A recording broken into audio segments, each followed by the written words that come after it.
That was quick. I was going to act normal this time, but you. uh, I'm here with Alexei Novitzky, and we are going to give a book away, Mind, Body, and Spirit. It's That's awesome. right here. Yeah. If you remember, you may not remember, but if you were participated in the last live stream, we talked about Alexei's book, and I said I was going to give one away. We're going to give one away. And so tonight we're going to draw the number, draw the winner. I mean, the number and the winner. Yep. Should we make it like mysterious and wait a few minutes before we? Oh, let's talk about the people who entered. How about that? The people who entered. The people who entered successfully. Let's do it. Look, Rerum Trading is here, but he didn't enter. And we weren't going to allow people to enter tonight, right? I don't know. Would that be fair to the guy who might have won already? I think he's got a pretty good chance of winning. It'd be hard to beat him. I might give away another book, so we'll see. How about if he loses, we give away a second book? I can help with that too.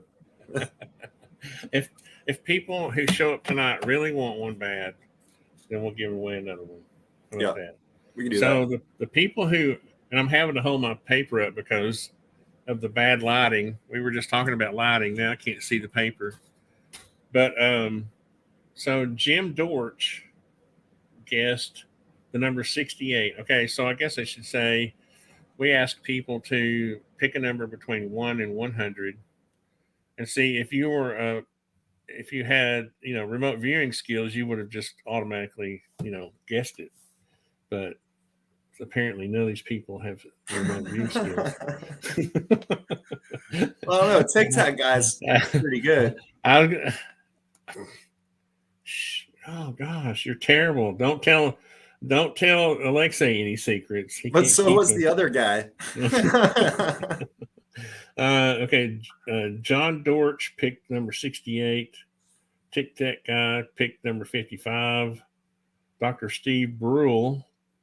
I never have. Is he a real doctor? I haven't figured that out yet. Number 50. I mean, see, I almost did it again. It's what it is. It's my writing. It looks like 53, but he guessed 33. And so you might be right. I might have said 53 accidentally because I almost did it again. I did it again. Okay, Dr. Stephen Brule, 33. The Mac Geek, 65. And Ben Thomas, 71. Thank you, Ben. And I always get a frog in my throat whenever I start a live stream, so I may have to get a bottle of water. And we have two people. You want to? I don't mind giving my book away, and then I'll just buy another one. So, if the people in the live stream tonight want to guess a number between 1 and 100, we'll give 2 books away. How about that? There we go. There we go. So we just need to chit chat for a little while, and then give people in the audience a chance to. You didn't really, and this time maybe summarize the last chapter because you didn't get a chance to summarize the last chapter in the last. But you could just talk about it in generalities, right? We don't have. Well, I mean, so Mind, Body, Spirit is a book I've written. It's 130. Let me see how many pages it is. It's about 130 pages, 128 pages, and each of the little books inside of it is about 45 pages. And basically, mind is the field of mental projections, is an easy way of putting that. Body would be considered our physical dimension that we all exist within. And then spirit, you could say, is the energy that powers it all.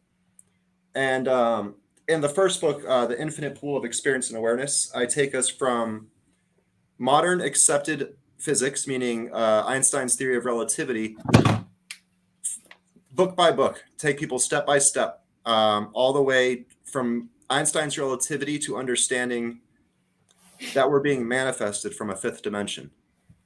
And then after you know all that, and you have a better, you could say, model of reality, you can then go into mind, body, spirit. So mind, body, spirit is the second anthology that basically will take you further along in that journey, you could say, of conscious understanding. Yeah. I think it's great. I was just thinking about this today when I was thinking about our live stream tonight. That I mean, it actually takes some cojones to write a book about a theory of everything, and because sometimes people will say, well, you know, was this not you, but what does that guy know about, the theory of everything? Like, really? Well, what do you have to propose? What do you have to share? And have you presented it? Have you shared? You know what I mean? Have you put yourself out there? Have you have you set yourself up for ridicule? Yeah. I mean, I think Yeah. someone that a lot of people know about is Graham Hancock, right? And he just recently released his Netflix series on ancient cataclysms, and he's been dealing with that. Everybody works in their own realms and their own fields. He's been dealing with that ridicule, you could say, within archaeology for his entire life. And it takes a getting over what other people think of you in order to actually speak confident to what's true to your heart, right? Yeah, and we all have our bias, right? Biases, whatever the plural of I haven't ever figured out what the plural of bias is. Bicep, Biases, bias. um, like cacti. because even I have a small criticism about some of the. What was the latest one where this the terraces on top of the mountain? Is that Central America or South America? I'm not Where sure. where wasn't that one of his finds or one? You're talking Okay, about like how they built on top of construction, built and built and built, and there's yeah. Well, older and they constructions below it. my major point about all of this is that I feel like that we underestimate the intelligence of ancient man, right? Even though they had the same brain that we have, pretty much, right? We think for some reason that because they draw cave art that it's not art. We think because they build terraces to level off places that they can't think of that in any other terms besides religious terms. You know what I mean? Yeah, Well, we every now. So I'm sorry. I'm not trying to give Graham a hard time. I'm just saying that we all. That's the bias I have. So we, you know what I mean? Because me being a design build contractor, I know that I can build some pretty decent things, and I'm not that smart. You know what I mean? I think you're a Honestly. pretty smart guy personally, No, I'm but just saying there's a lot of builders who can build like every house I build, the owner wants to have a flat yard for their kids to play in. Okay. So it's not unnatural for me. I live in Tennessee where there are no flat spots. you know, it's rolling hills. You know, I put myself in the situation of, you know, some Mayan or whatever in Central America, and or wherever. I wish I need to go research this. Okay, wherever that is, that it would be nice to have some flat spots to either worship on or stare at the sky or play soccer, play whatever you're trying to do. soccer, Yeah. do whatever. And I find this natural building material. I forgot what the stones are called that are produced by volcanic. Basalt, maybe.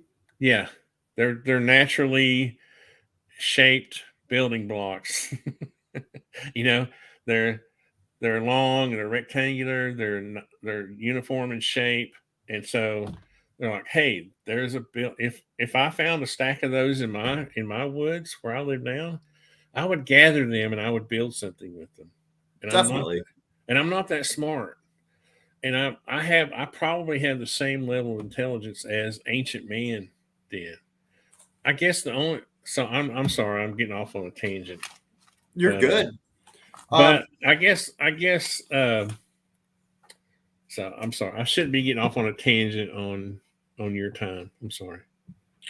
Oh, I'm good. I just wanted to say, and this relates directly to what we were talking about. I mean, this is the infinite pool of experience and awareness. Yeah. And what a lot of people don't might not know is that I also have a book of poetry inside of it. Which I Uh, think is awesome. yeah, Yeah. thank you. But I wanted to read I love the poetry because all, that's art to me, you know. all of these poems were actually on display at the Smithsonian's Air and Space Museum in 2015. And so I didn't want to change any of these words, but I wanted to make sure it was part of the anthology because your influence in space was also on display there. And so this one poem I think relates directly to what you're talking about now, and it's called Recycled Past. So I can go ahead and read it real quick. Um, if I, if you're good with that, I'll just No, that read it. sounds good. No, I'd love to. All right, cool. So this is called Recycled Past. People from the past, were they as smart as stone? People from the past, how could they roam? With no trace of tools, they must have been fools. With no trace of tools, they had no magical jewels. The pyramids are grand, stone statues too. But how could they make this without me or you? Think of the cycle of how technology grows. Think of this trend. It's like the wind blows. Our direction is clean, if you know what I mean. Advanced technology is hard to see. It is made of stone at the nano level. It is made from sand without hand or bevel. So the further we go, we leave less trace, you know. And so maybe they were smart and focused on art. Flying was mastered, knowledge of the stars too, but green and clean they left us no clue. Except for the stones that left modern man speechless, except for the bones that make them look seedless. With no trace of pollution, they give us a solution that advancements in mind live with no trace behind. So let's take visions of our past and make real things that last and show our future generation just a wee bit of inspiration. Let's turn our world green and get rid of the gray. Let's transform our scene and save the day. And so basically what that's getting at is that even in our modern cycle of technology growth, as our technology becomes more advanced, it's harder to even see it as technology. Right now, we're at the point where we're making silicone wafers and we're literally nano Yeah. nanotechnology made out You, of you, sand. you have to have a microscope to see. You have to have a microscope to see our current technology we're producing. Yeah. And when it comes to modern technologies, I mean, everything that my house is made of will be gone in about 1,000 years, right? And so we're talking about a pyramid. Hopefully. You get what I'm saying? Like, and Yeah. Yeah. we're Yeah. talking about a pyramid, and those have been around for 10,000 years. Um, and so the things that remain, I believe, are the things that are. It's hard to distinguish the technology that exists within it, especially if they're using advanced technologies and it's green and clean. You know, the further we go, the less trace we leave. I guess my point is Yeah. too is that people in the UFO community don't seem to remember that mankind wants to leave something behind. They want, like, every time I build a house, I think, okay, this is going to be the one that people will remember, right? And when I'm finished, I'm like, no, that's not the one. You know, It'll be I, gone in 500 years. I'm gonna Just be, and kidding. I'm gonna die frustrated because I won't have built that masterpiece. You know, and I honestly think ancient man was the same way. You know, and so we shouldn't be such a big hurry to rush and say that, oh, they built these monuments to God, or they built them to UFOs, or they built them to their king. Man, all men and women, when I say men, I mean mankind, wants to build something as a legacy. That's I just agree. that's in our DNA. I You agree. know, And I mean, and what's the best way to record um, something? Like if we, where would you put something if you wanted it to last for thousands and thousands of years? You could put it out into orbit. You could put it deep underground. but like understanding the tectonics of the earth and understanding all that stuff, there's definitely ideal positions and places to put certain structures, right? Yeah. Yeah. Yeah. That's why I like stainless. I think we were talking about this at the end of the last Yeah. interview we did. Yeah. Was like stainless steel will last. This is going to be Yeah. dug up in a pile of coal 100,000 years from now. It'll be like those pictures they have of Mars right now of the surveyor where they're like they zoom in and they see, oh, there's a skull laying on the ground. Right. It'll be Alexei's hammer, Well, let's sledgehammer. see. The sun will expand, so we might be able to live on Mars again. So people on Mars will be looking back at Earth and being Yeah. like, "What's that? What's After this?" we terraform Mars Yeah, again. it'll naturally terraform itself though as that sun expands. It'll take a while for meteorites to strike it and get more water on it though, or whatever. One big meteor could do it. Yeah. We can have a big lake. Yeah, exactly. Oh. Yeah. JD says, beautiful poem. Thank you. Now, it's funny how you picked out that poem so quickly that was so relevant to what we were talking about. Well, I feel like each one of them has been designed very specifically.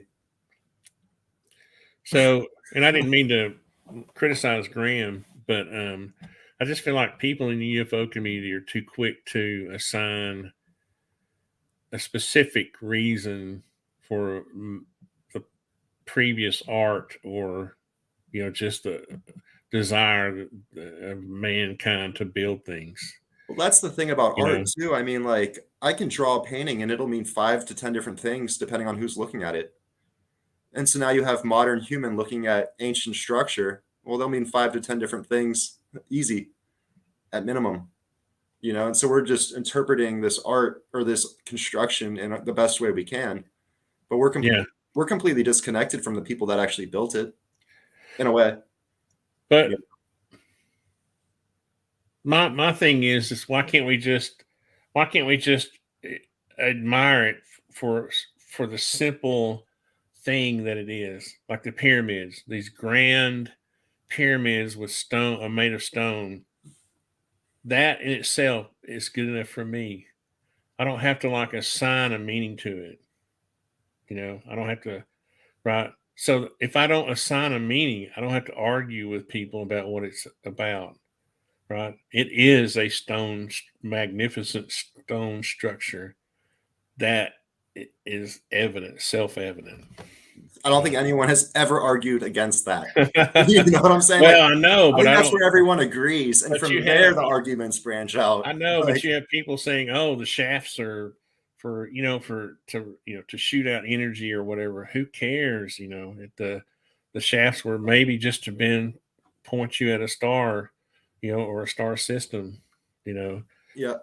who knows? It may have just been to simply let air in. Yeah. I mean, It could have been that yeah, simple. when You know, I worked as a gold miner in Idaho Springs, Colorado, and like you need to have air shafts. yeah, yeah, I'm not trying to say that that's like the only reason why they exist on the pyramid, but like you need air shafts. Things need to be able to breathe. Even homes we build today need to breathe. yeah. And Yeah. instead of putting them at ground level or whatever, maybe you put them at a slope up here so that they're not that obvious, right? I don't Right. know. I'm not saying that's what it is. That's my point. I'm not trying to assign a meaning to that. To me it's art. And and the pharaohs decided, hey, you know what, suckers, people are going to know me, you know and they're gonna remember me, or they're gonna find out about me because I'm gonna build this big ass pyramid out of stone, and they're not gonna be able to ignore it. You Right. know You that can't could have ignore the that could Great have Pyramid of Giza. There's no that could ignoring be that. all it is. That could just be all it is. It doesn't have to. It doesn't have to be magic. You know, and so I don't know. I guess I have a different perspective because I'm a builder, and I I I, I envy those guys, that of what they were able to accomplish, and you know I was so happy when years and years ago, I don't know, the first time I started thinking about this, and I've found that they found evidence that non-slaves built the pyramids, but craftsmen did, Yeah. stonemasons, which was awesome to me because that meant that they got paid. There was an economy. It was a shared effort. It was a group. You know what I mean? It wasn't some guy. You know, I remember growing up watching the Ten Commandments, and we were taught in the Southern Baptist tradition that the slaves built the pyramids. That's just what it. That's what you were right. And then, and maybe the story is true that Moses led his people, uh, but in the movie version, you know, they were captive to build things like they were slaves to do things like that, right? Yep. So by association, we were taught that they were slaves built the pyramids, I whatever. think those same stories also have the slaves like using ropes to drag these blocks up hills, and like, good luck with Well, you that. no, you can do it on rollers. I mean, you can Rollers make actually sense. you can Yeah. do it on wooden rollers, just like we were talking about your Yeah, shipbuilding techniques. I mean, look what they exactly. do with just inflated balloon rollers, I mean, that's right? a 500,000 pound, literally 500,000 pounds. Yeah, That's it's more than bigger any than of the blocks used in the Great that's right. Pyramids, and we That's rolled right. those things no problem. That's kind of my point is Like, that how are they it's going to not, say that we don't have the technology to move a block like that? That's just not understanding the technology that we have. You and just it's use rollers, and and it's underestimating mankind of the past, which were in better shape than we were. They were more physically fit. They were yeah. stronger, probably, and they they probably had more desire to build things than modern man does. I mean, I think about that a lot actually. Like, if you want to compare modern human today relative to the ones that originally founded America, how many people are going to go on a 3 month voyage where they might not make it? Yeah. Today, how Who's many gonna people Who's would go gonna on a cross the boat? Potomac icy waters? You get what I'm No, saying? Like, how you many know. people today actually have that within them to go on a 3 to 6 month journey, not knowing if they'll even survive? Yeah, and who's gonna stand in a row and 50 yards from another army and stand there and fire rifles at another army, knowing that it's just inevitable that they're going to catch a musket ball in the head. Yep. You know, No, it's very yeah, different living today than. I'm not saying that it's right or wrong. I'm just saying it's different. You right. know. That's all we're Yeah. saying. We're Yeah. not trying to. But JD, I think it's JADY saying maybe she said Abby. She meant Abby. Maybe Abby. Avi is right. The Amuamua might be an archaeological find from faraway civilization. Well, it seems to come from another solar system. Yeah, Yeah. I mean that's how we know it came from another system, right? Because of the speed at which it's traveling. Well, the not necessarily the speed, but the orbit. Right, but the speed too is a factor Yeah, and because I think the thing that makes them what that what they makes sorry makes it more like mind-boggling is that it actually sped up when they didn't expect it to. So it had an irregular speed leaving the it's solar also system too. traveling faster because one of the things I heard Avi say was that they went back. The way they found these other objects was they went back and looked at data that they had already collected and found like the object they found that they're going to do the expedition to find. I don't know where it is in the ocean That's in the somewhere. Pacific Ocean somewhere, I Yeah, think. Yeah. they picked that one out because it was traveling too fast to be um, in our an object in our solar system. That one's splashed down in the Pacific Ocean, from what I understand, and that they've generated about a couple $1 million to go dig it up now. Yeah, he's got like a $2.5 million grant or whatever already donation Yep, from. So that should definitely. be interesting. I I wonder if there's people out there saying, "Hey, let's go get it before Avi does." I wonder who. What is it? I guess it's in international waters. Maybe it's already gone. Yeah, I'm just I'm a kidding. My friends are well. boat builders. We've been talking about putting a giant metal detector on one of the backs of these things. I thought you meant maybe it landed and took off. Oh no, I meant maybe it landed and one of someone I know already picked it up and he's not going to find it. I'm joking. I'm joking. Well, I know, but if it is a spacecraft, camouflage is a big rock, then it's probably not there anymore, right? I think it when we say camouflage is a big rock, I think that's very similar to if I get a cannonball and I throw it in the ocean, you know what I'm saying? Like within 100 years, it's going to be covered in barnacles. So when you launch a satellite to another solar system, I think it's going to naturally pick up a lot of dust, and by the time it arrives there, it'll look like a rock because it'll be covered in so much random dust that it's picked up. Yep. You still there? Yeah, I'm sorry. Yeah. I'm just having a text. My But yeah, I brother. mean, as far as the quick run through of mind, body, spirit, mind basically talks a lot about how each one of your conscious harmonics works with a different orbit within time. That's the easiest way to put that. Body talks about our relative dimension, meaning how matter, how light, and how sound manifest within our perceptions. And then spirit talks about how all of these, how both mind and body are basically an inward drifting of, you could say, the primal energy of creation, the chi, the prana, whatever word you want to use, how that energy drifts in from the outer regions of the black hole all the way to the center. And through that, we realize that all physical relationships stem from a primary vortex of creation. Like literally everything from the hydrogen atom to the human circadian rhythm, all the way to the precession of the earth, all coming from one vortex. And like how you like to say, maybe it was God or whoever just Yeah, saying or something yeah. like that. The creator.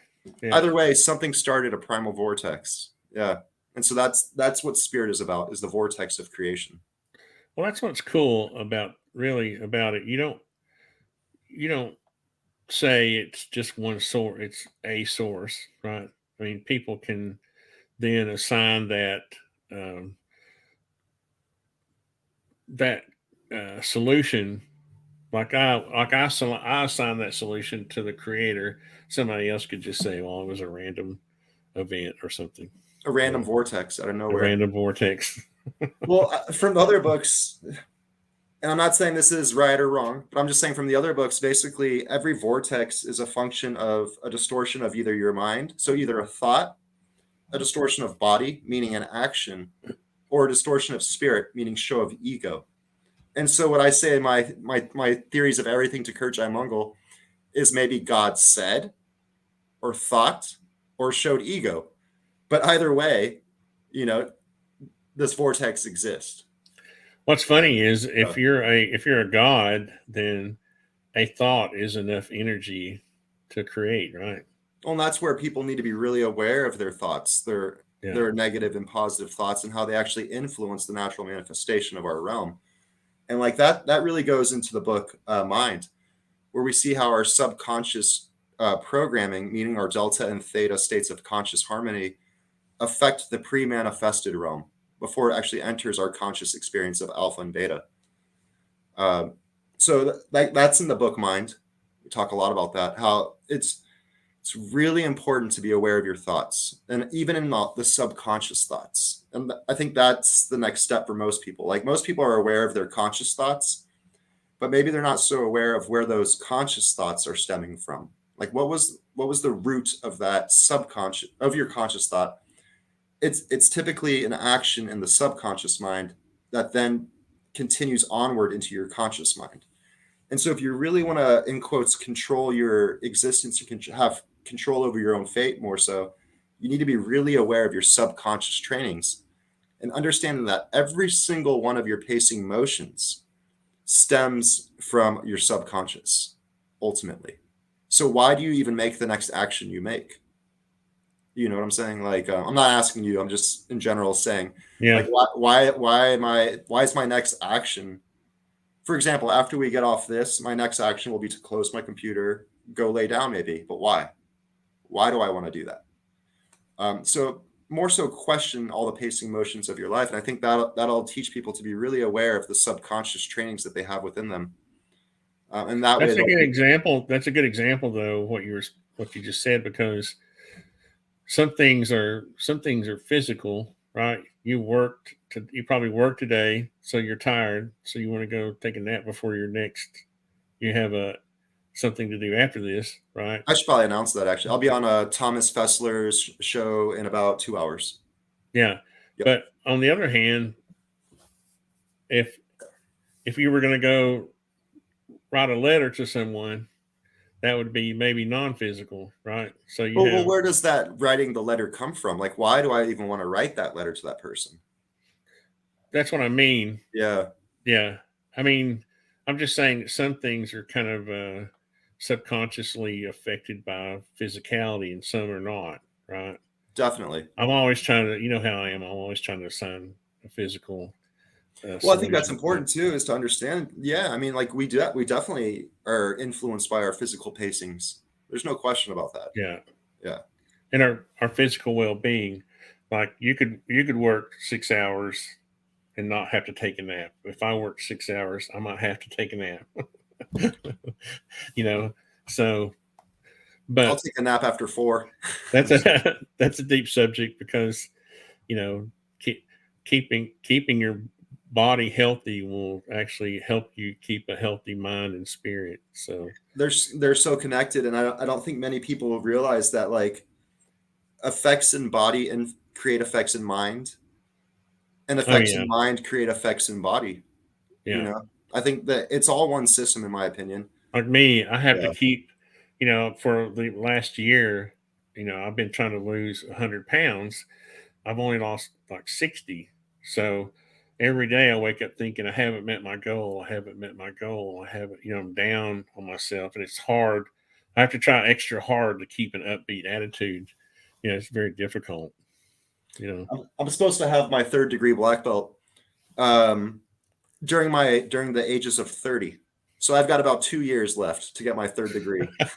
But I haven't trained in so long now when it comes to like martial arts, like physical martial arts, that it's like, man, I don't know if I'm gonna get it. But You just got to find one of those dojo or what do you call it? where they just give you belts. Or it's like where everybody gets a trophy. Yeah, that defeats That's the the purpose. 2022. That Uh, defeats the purpose. Yeah, that's ultimately why I didn't get a black belt in Shaolin Kung Fu, was because I didn't want to pay the money for the test. Let me check. Is Stephen Burrell trying to change his number? Let me see. Was he He one just of the? Is he he, someone he voting just here? he just put a number in. Now I have you said 33 last time. I think he's cheating. He's cheating. I think No, he probably heard us talking.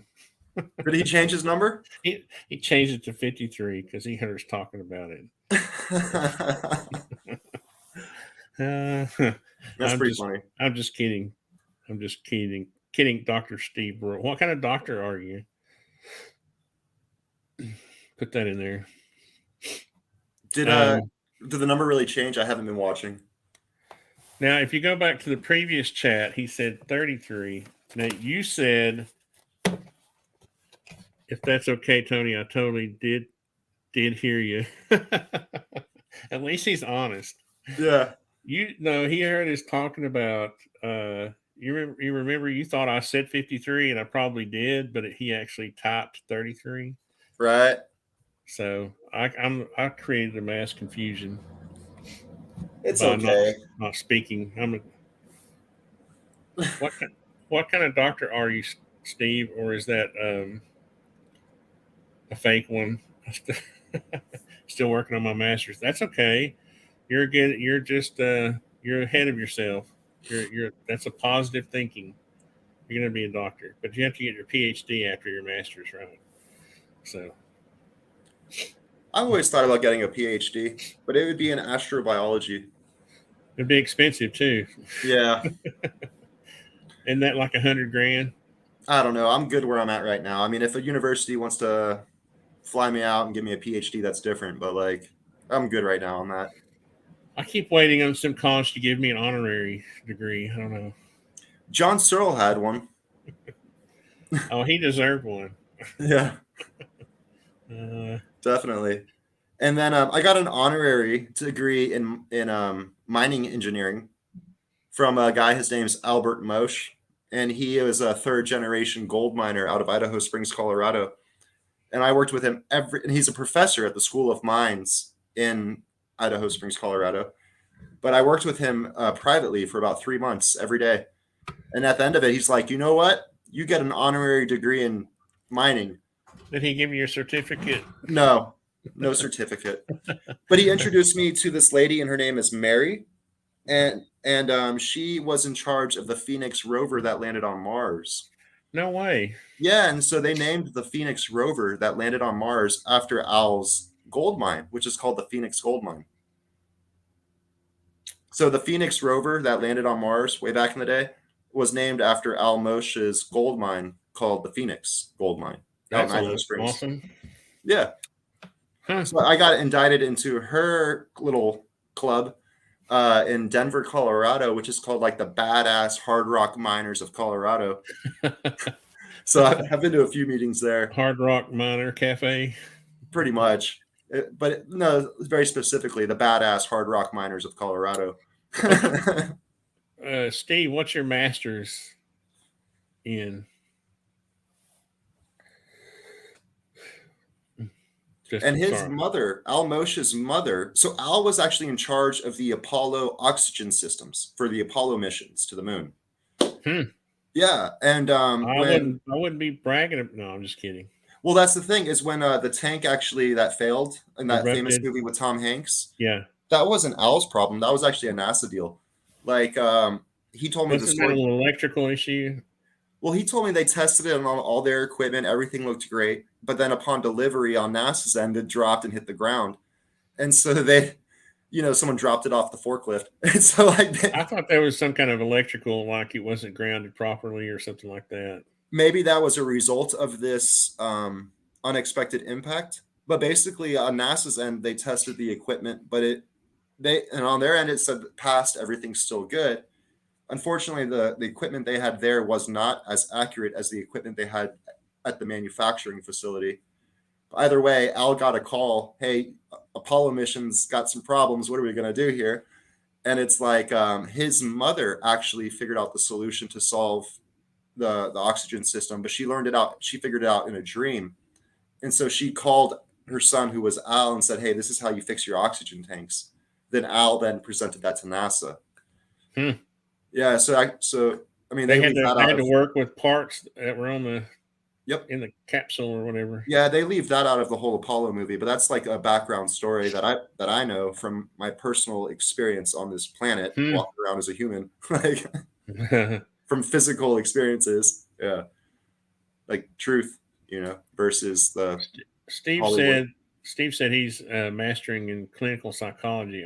He's analyzing us, and yeah, be careful. He's a fan of Carl Jung. How do you pronounce that? Jung. That's what I hear most commonly. Carl Jung. Yeah, I keep wanting to say Jung whenever I see that name. He said his name is actually William. So is mine. My name is William Anthony, but I go by Tony. Or my mother made me go by Tony, or she. Anyway, that's how I grew up. But you got to be careful to categorize people as functional diseases, or you'll end up with CFDD. I think I've categorizing functional disease disorder, where you just walk around putting people into functional diseases. Okay. Yeah, I mean that's when you literally now you're living in a delusion where you're just automatically categorizing everyone as a fractal of. Well, don't give Steve a hard time. He may be the one that changes all that. That's why I'm saying just be careful. Be careful. No, psychology is great. I think you'll start sounding like a Scientologist if you're not careful. Psychology is for the devil. Psychology is man. No, I'm just kidding. No, I think it's important that people are aware of their psychology, and that's what I was saying. Going back to the root process of your thought process, Like, where do these thoughts initially come from? Why do I think what I think? Is that actually validated? I think it's really important to analyze your own mind as Right. well. Yeah. That's probably the healthiest mind. That's actually I have a few like tests because my grandfather died of Alzheimer's, so I have these little Alzheimer's tests I give myself every now and then. One of them is if I can remember my American Express number whenever I call to pay for lumber. Right. People think I'm getting the card out, and I'm like, okay, hold on just a second. But I memorized it, so if I ever forget it, I'll know. But so I have little. It's kind of the same way with psychology or that kind of psychology. If if I can keep my mind objective, then I feel like I'm not losing it. I agree with that statement. And not only objective, but I think it's also important to constantly be uh, growing in those aspects. So Yeah, always studying a new topic mentally, always learning a new skill physically, but then also growing your spiritual development, by however that works for you. yeah, Learning to be love and tolerant and kind. So like when you continue to grow in all three aspects, you'll stay young and healthy and you'll have a strong mind. It's really when you start to solidify a posture, that's when you start to lose it. You don't use it, you lose it. And that's what they say in Tai Chi essentially is always learn a new aspect of one of those three. That way you'll stay sharp in all of those three. And the second you stop developing one, it actually starts to degrade. So if I stop working out my body starts to degrade. If I stop working out my mind starts to degrade. It's a function of all three. So I think it's really important. and You know, I do think that you can extend your youth just by really. I mean, a lot of it's physical, but your mental attitude. Honestly, I turned 60 in October, and when I look and I've just recently started like looking at pictures of people who are 60, and I think they look older than me. I, I'd like to think they do, and maybe that's just something we do, right? Maybe we project that. Oh, those people are. They look. I'm well, not. that's what I think now I about don't like. look that old. I'm not that old. Well, I know what you're talking about. It's like I think the same thing, and then I look at younger people, 20s, and I'm like, man, that's a kid, but not necessarily a kid. Like, you know what I'm Yeah, saying? Like, they'll look like they're 15 to me. It's like this person's not an adult. What are you talking about? How are they 18 yet? yeah, And so it's always related to how you look and how you. I don't know. It's weird how we do that. That's a yeah. good psychology thing there. Like, try to guess people's ages in a way. Um, Hmm. but yeah, I don't even want to get into that really.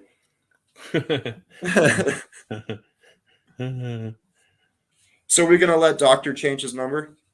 I think that's almost not very fair, but No, the only way I could let him change his number is if I was going to give away 2 books, which I could. right. So,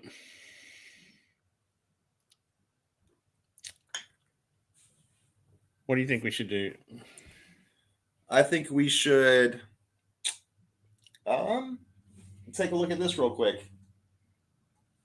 There you go. Nice, nice segue. This is a Helmholtz resonator. And what does that even mean? Well, basically, each one of these spheres is tuned to a harmonic frequency of an acoustic wave. And I have these ones tuned to middle A on the piano.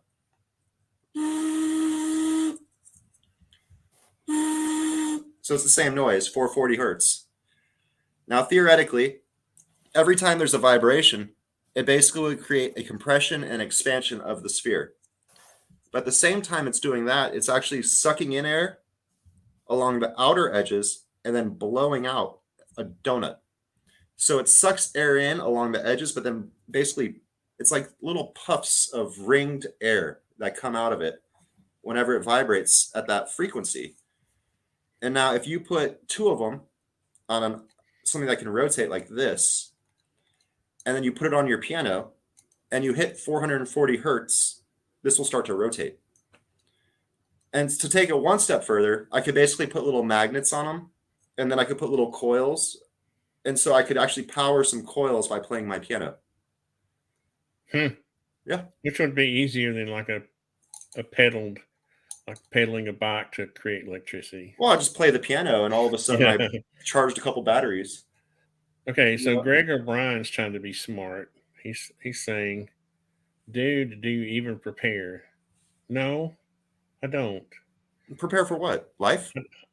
I don't know. I think he means that I'm just maybe rambling. But what we're doing, Greg, is we're giving away a book tonight because it's based on the previous live stream that we had, which was a lot slightly planned. And so we're trying to give people enough time to guess a number here between 1 and 100. And we're going to give away 2 books. And do you want to guess? Do you want to, should we, are we going to use the same number to give away both books? Or are we going to come up with a different, Oh man, I was thinking we use the same number. or we could do like a random, you know what would be really fair is if I did a random number generator and we came up with a second number and then everybody was on the list We could do that. except for The winner guy. of the first. Yeah, man, I almost said it. We could do that, and I'll grab a second book. And what I like to do. So Greg, after Greg asked me if I even prepare, he entered a number because he wants to win a book. That's So good. I'm going to forgive you, Greg. Thank you for watching. I'm just kidding. Yeah. What I wanted to. That's what we'll do. Does Greg show Greg the book? Jason just came too. Well, I don't want to keep. This is my copy, so I don't mind Okay. touching it. Yeah. Mind, body, spirit. You're gonna have to, and you're actually going to. I'm gonna sign it. You're gonna sign it, autograph it too. Yep. That's why I don't. People have asked, like, why is my stuff not on Amazon? Well, because you can't sign your books before they go out. Yeah, Amazon. I don't like Amazon anyway. I like Lulu because they will print my spiral bound. My artist and philosophy annual. Right. They will do these spiral bounds, and Amazon will not give you let your ISBN number be on a spiral. So anyway, side note for anybody. I use Digipod. They're out in maybe Michigan, but you can do whatever you want there. You get ISBNs put on them and all that stuff. Well, that's the way Lulu.com is too. Yeah. Let me grab one more book then. It. If we're giving away 2, then I'll grab 2 and I'll sign both of them to the people. Now Steve's trying to enter 3 numbers. Okay, hey, Steve, you only get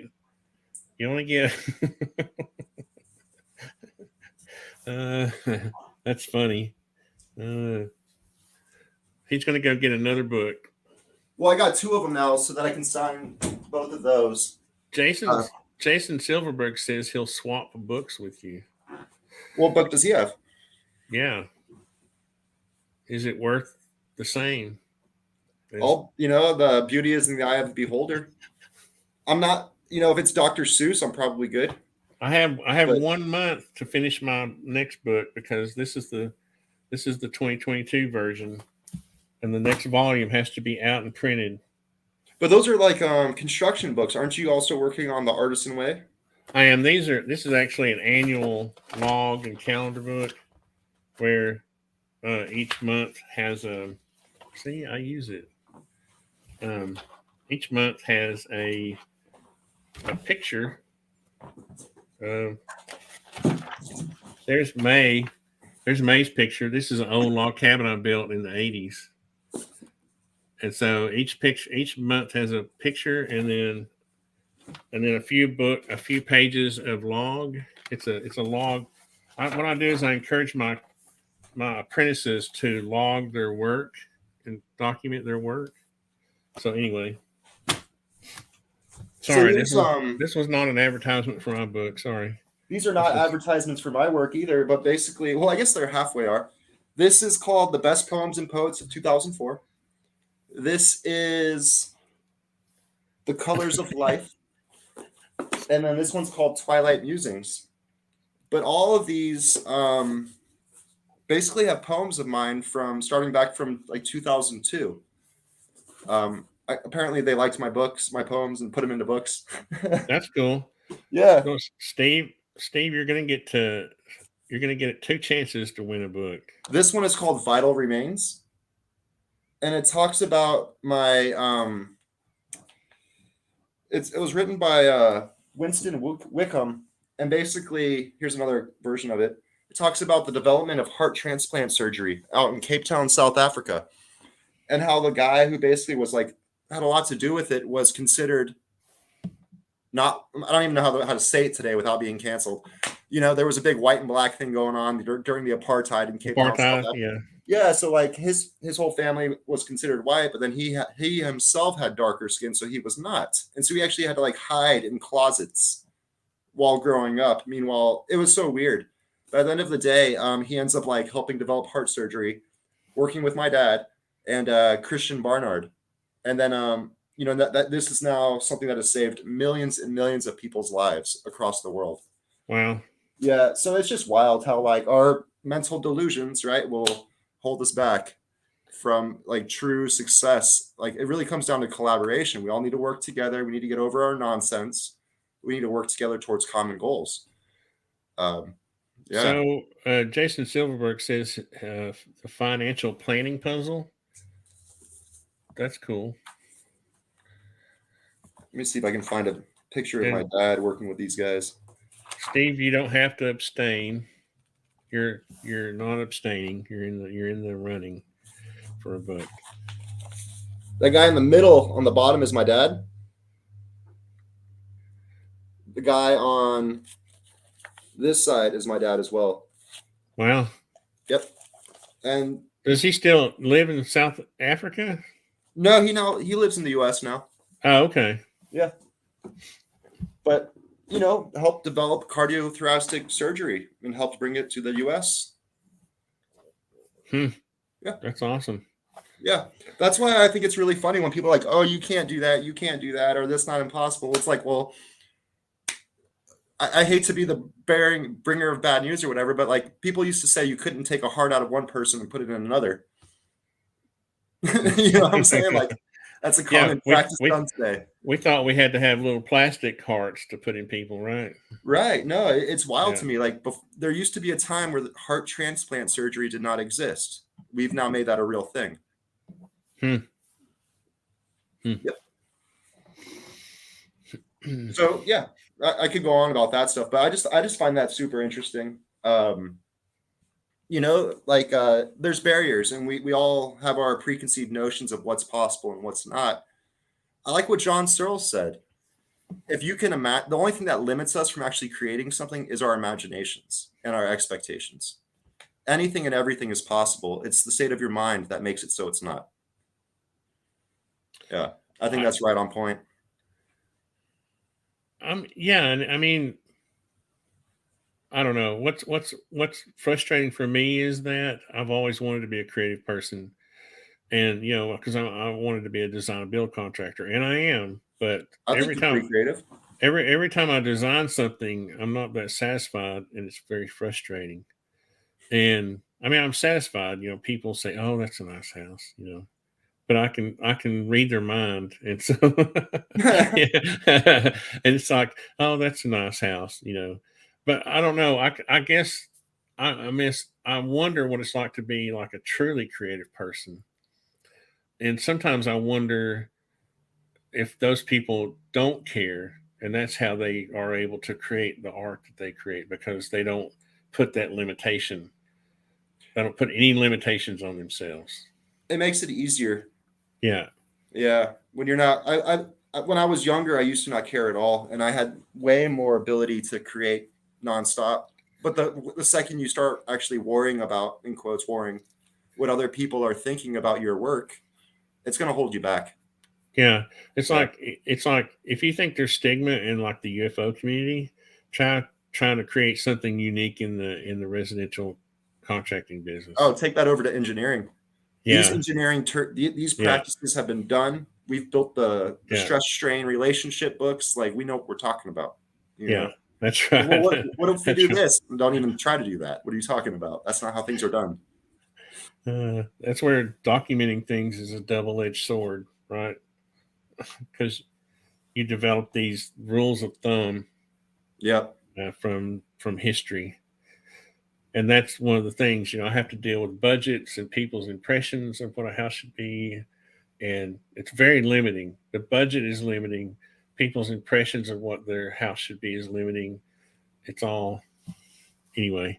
That's No, kind it's of such challenging. That's why I always start with like, well, I try to say, don't even think about the money. What is it you actually want? Like, what if it was the ideal world and you had millions and millions of dollars? What is it you want? We'll build that, And then it's like, well, I only have this much money. Okay, now let's get as close as we can to building that with the money we have. Try not to let those things limit you before they even start. In another way. Yeah. Well, should we draw? We should probably draw. I have just to announce it again. I'm going to be on Thomas Fessler, 10 p.m. Eastern time. So that's about an hour from now. I'll try to stay awake. I'm going to have to drink some of my I'm going to have to take my Black Death coffee or whatever it is I bought. I bought the strongest coffee in the world for occasions like this. You can get Artisan Tony mugs somewhere. Do you have those for sale anywhere? Yeah, they're under the video. Okay. Wait a minute. They're actual Artisan. Those are the funny ones I made. The actual Artisan construction is on one side, and then atdrafting.com is on the other. I like the Artisan UFO. I do too. That's the fun one. I think it's for sale too. But nobody ever buys them. I have to give them away. Like I'll buy a bunch of them and give them away. I actually make a sweet electric skateboard too. No, I'm kidding. But I do. All right. So the first. So I have the list of the first book we're going to give away were people who were at the live stream. And did you do the random number generator? Do you have that going? No, I'm going to do it for the second book. Okay. First book, we already made the rules, so it's going to be your number. And so it was John Dortch was number 68, Tic Tac Guy was 55, Dr. Steve Burrell was 33, the whack geek was number 65, and Ben Thomas, my Navy SEAL friend, was 71. So awesome. What was the number? I'll go ahead and show it. If I was Baird, I could give a drum roll. I wrote it on a piece of paper, and it is right here. 54. All right. So that's why I was so impressed when I heard 55 and 53. I was like, no way. Okay. And Steve tried to sneak in there, didn't he? So that's for Tic Tac Guy, right, or no? Tic Tac Guy wins book number. Now, if Steve doesn't win book number 2 and Tic Tac Guy doesn't claim book number 1, then we'll talk. Well, I'm signing it right now, and I'm going to sign it to Tic Tac Guy. Okay. Should I hold off on putting Tic Tac? Well, let me give me a day at least to see if I can contact him. Okay. Well, I know him on Facebook too, so I can. It's okay. You can say Tic Tac Guy. Well, hold on. I've been on YouTube for 16 years, and I've done like 30 giveaways, and I literally half of those people never claimed their prize. So I'm a little cautious now. Well, here you go. 11/23/2022. Bam. Stay groovy. And I'll write Tic Tac Guy or whatever he would like on the top after that. There you go. Yeah. I'm signing the second one now. Now we're going to enter. Now, everybody that's here tonight, even Steve, is going to be. So it'll be easy to pick the winner tonight because I can just scroll through the comments. Okay, so let me go. I'm going to share the screen because one thing I've learned to do is. Second one is signed too. Random number generator. Okay, so I need to share my screen. Present, share screen. Bingo. Can you see it? I can see it. Okay, so we're going to put 0. 100. Huh? Well, I guess 1 is Does that include the number 1? Yeah. No, Okay, I've actually had it pick the number 1 before. okay, yeah, that's good. I've done a bunch of these. So, okay, so I'm gonna. Okay, just to let everybody know, one thing I've learned too is that one time I did this and it actually picked this number on the left over here. So I'm gonna generate a number once, and then the second number I generate is gonna be the number. I'm gonna try to make it be a 54. No, don't do that. That wouldn't be fair to everybody else. Okay, it's going to be the second number. Okay, It's not the first one. It's it's the not second this one. number. It's not this. It's not this one, or it's not this one. It's Okay, the next one. which is a good because nobody got anywhere near that. Okay, so it's going to be the next one. This is it. 83. Okay. So who got closest to 83? Greg O'Brien. I knew it. Really? I bet you. Pretty Was sure. that a 70 something? Yeah. We got a 77 at the top there. Where? JD. JD 77. And oh, I'm sorry, Greg. I forgot about JD put her number in so fast. Yeah, it looks like 77 might be the closest. Yeah. Okay, so JD. Well, now here's the thing, Greg. Well, who did 76 up top? What are you talking about? Wait. Okay, so wait. JD There's got 77. Yeah. 53, fake number. 59, 76, 25. Oh, 77 is still closer. Okay. Yeah, I was kind of keeping up with the numbers as we went along. I forgot about JD's. Now, if JD does not respond or doesn't want it, then Greg will win. She says me.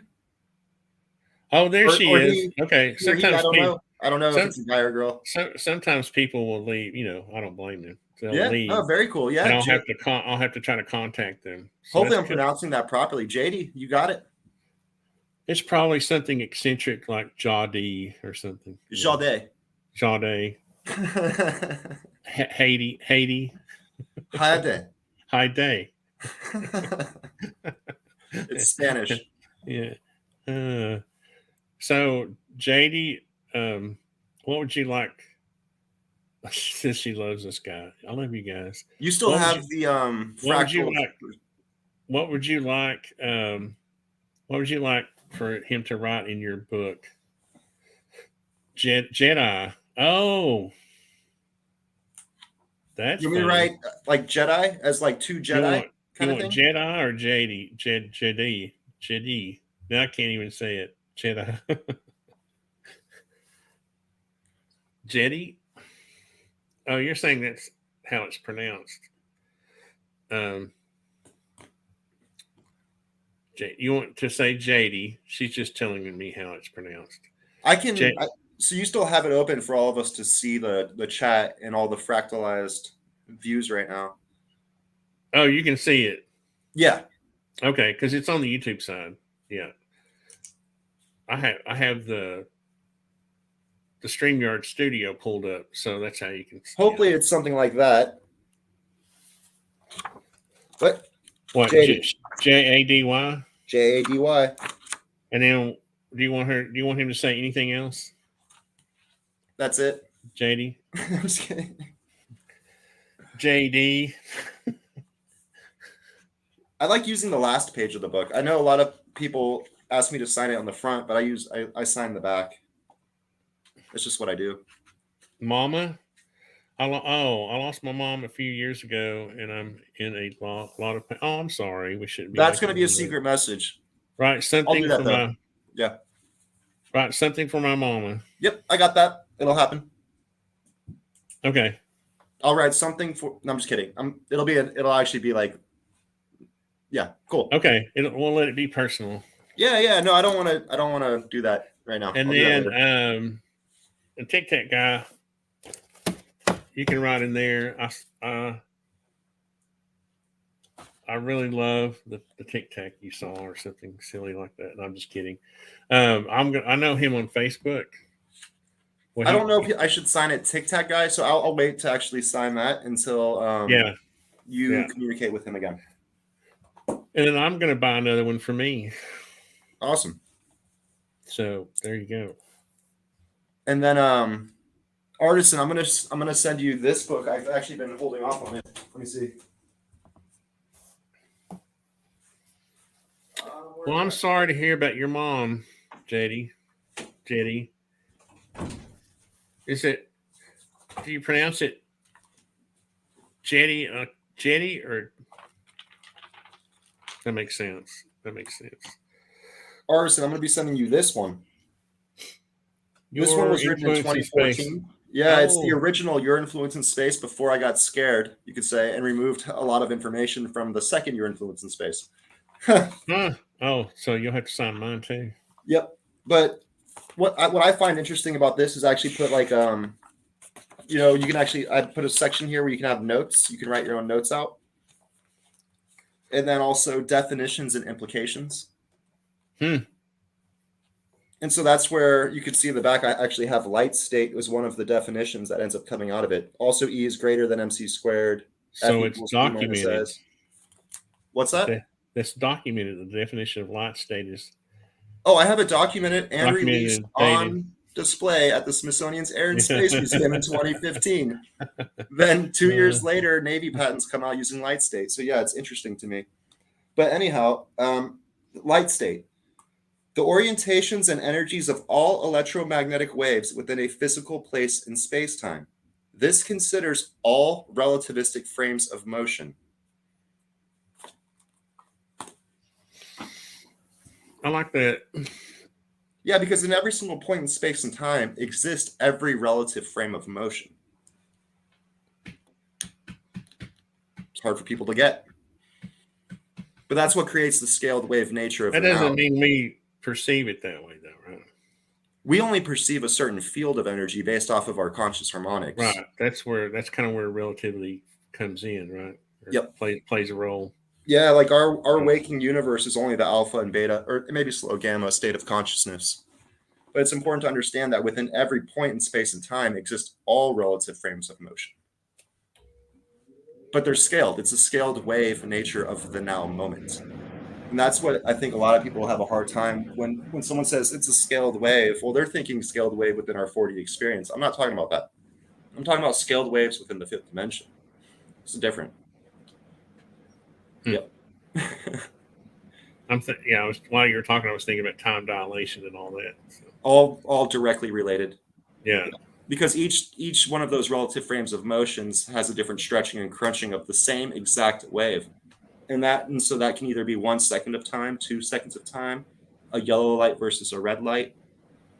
It's how our frame of motion interacts with a field of energy. Yep, and that's why I like to say that the universe isn't actually like in our physical dimension. Yes, the universe is expanding, but within the fifth dimension, it's more our perceptions are being stretched. So it's a different way of looking at it. One of the things I've been wanting to do before I die is make a movie, and I've been collecting things. I finally got the lens I want for my camera. It's nice. Like a ultra wide. We'll do the 2K or 4K, but at 16 by 9 or whatever. Yep. That definition you want to make a movie with. And I was just thinking I might have to hire you as a consultant. Let's do it. We should do a collaboration. I'm down. If anyone watching wants to collaborate as well, I'm always open. Yeah. Same with Artisan, hopefully. I just volunteered you. What? To collaborate to make my own movie? Oh, just on any projects. Like I think that there's more one is better than two. Like I was on a basketball team in middle school. I know I can't jump. I know I can't really play basketball. But like, what do you mean? You're like 6 feet tall, right? You're over 6 feet. I could slam dunk. So I'm joking. Yeah. But basically, the coach when I was in middle school basically said he went out. He did a really important lesson. He said, everybody go outside, grab 2 sticks and bring them back. So we all went outside and brought in our 2 sticks. And so he, in one hand, he had one of the sticks we brought, and in the other hand, he had the other sticks we brought. So he first gets one hand of sticks and breaks them all, one by one, no problem. Just broke all the sticks. But then he gets all of the sticks, puts them together, and he couldn't break them. And the idea behind it is that none of us are as strong as all of us. And that has stuck with me my whole life, right? So by working together, we are a stronger stick. Like, because I'd be like one little stick, you'd be one little, but then you put all of them together and you've got this really strong, unbreakable structure. So like none of us are as strong as all of us. So that's where I'm always open to collaborating. We're living in a tough time right now, in quotes, worldly. And that's where, if we all came together, there would be no problems. The problems exist within us being all divided. Everybody's doing their own random thing. So we'll talk more about that some other time, but yeah, that's awesome. Yeah. It's a really simple, way to see it that really makes it obvious. Like not one person is as strong as all the people combined. Before I forget, Jetty, please send me or let's see, how do you want to do this? You want her to send me? You want her to send me her address or send you the address? You can send it to Artisan, and then Artisan you can probably pass it along, and I can just mail it directly that way. You can send it to Tony at artisantony.com. I really want to know that I hate mispronouncing people's names. So is it Jetty? Would you pronounce it? Is it Jetty? Looks like Jedi at this point. I know, but might have been a joke though. I don't know. Just let us know, Jetty. So send me your address. Okay, cool. She said she will. And that's good. And I'll get Tic Tac Guy's address, and well, that's awesome. Yeah, I can send those directly out. That way we don't have to do the shipping twice, right? Oh yeah, and then I'll just order my other one. Order the other one. That'll be cool. All right. Well, thank you so much, Alexei. This was fun. I appreciate everybody showing up tonight. Yeah, definitely. That's really cool. I don't actually, it's kind of, it is true, Greg O'Brien, that I don't prepare very well. And, but I'm just, it's crazy. Work is crazy right now. And it's hard to be a good YouTuber and a good design build contractor at the same time. What I like about not preparing, preparation makes a good final clean product. But at the same time, it then becomes very catered. Right. And it's hard to actually do different things if you have this distinct path you're trying to follow. I'm the kind of guy too that I can't, if I say I'm going to prepare for this video or this interview, like Kurt Jaimungal's interview, I literally drive myself crazy preparing for it. Right. So I can either release myself and not be prepared.